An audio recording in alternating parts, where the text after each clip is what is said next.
अक्षय तृतीया क्यों मनाई जाती है?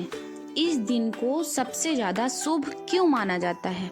इस दिन दान का क्या महत्व होता है? जानिए अक्षय तृतीया की पौराणिक कथा से इस त्योहार के बारे में सब कुछ हम आपको बताएंगे।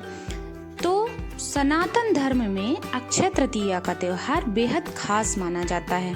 अक्षय तृतीया को कई जगह अलग अलग त्योहार के नाम से मनाया जाता है। अक्षय तृतीया पर भगवान विष्णु और माता लक्ष्मी की पूजा होती है।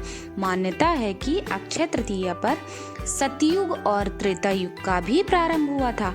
इतना ही नहीं, भगवान विष्णु के दो अवतार हयग्रीव और भगवान परशुराम का भी जन्म इसी दिन हुआ माना जाता है। इसलिए अक्षय तृतीया के दिन परशुराम जयंती भी मनाई जाती है। इसी दिन से 4 धाम की यात्रा भी शुरू होती है। दोस्तों, इस दिन दान पुण्य करने का विशेष महत्व बताया जाता है। कहते हैं जो व्यक्ति इस दिन जरूरतमंदों को दान देता है उसे उस दान का फल युग युगांतर तक मिलता है। और अब आइए इसकी कथा विस्तार से जानते हैं। अक्षय तृतीया की कथा के अनुसार प्राचीन काल में एक धर्मदास नामक एक वैश्य अपने परिवार के साथ एक छोटे से गांव में रहता था। वह बहुत ही गरीब था, जिससे वो अपने परिवार का भरण पोषण ठीक से नहीं कर पा रहा था। धर्मदास बहुत धार्मिक प्रवृत्ति का था और उसका सदाचार और देव एवं ब्राह्मणों के प्रति उसकी श्रद्धा अटूट थी।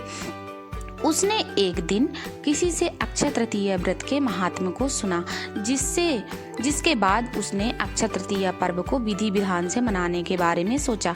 उसने अक्षय तृतीया पर सुबह जल्दी उठकर गंगा में स्नान किया और विधि पूर्वक देवी देवताओं की पूजा की। फिर व्रत के दिन अपने सामर्थ्य अनुसार जल से भरे घड़े, पंखे, जौ, सत्तू, चावल, गेहूं, नमक, गुड़, घी, दही, सोना तथा वस्त्र भगवान के चरणों में रखकर ब्राह्मणों को दान दिया। धर्मदास को इतना दान देते हुए देखकर उसके परिवार ने उसे रोकने की कोशिश की, लेकिन धर्मदास ने किसी की भी नहीं सुनी। धर्मदास की पत्नी ने कहा कि धर्मदास इतना सब कुछ दान में दे देगा तो उसके परिवार का पालन पोषण कैसे होगा। फिर भी धर्मदास अपने दान और पुण्य कर्म करने से पीछे नहीं हटा और उसने ब्राह्मणों को कई प्रकार का दान दिया।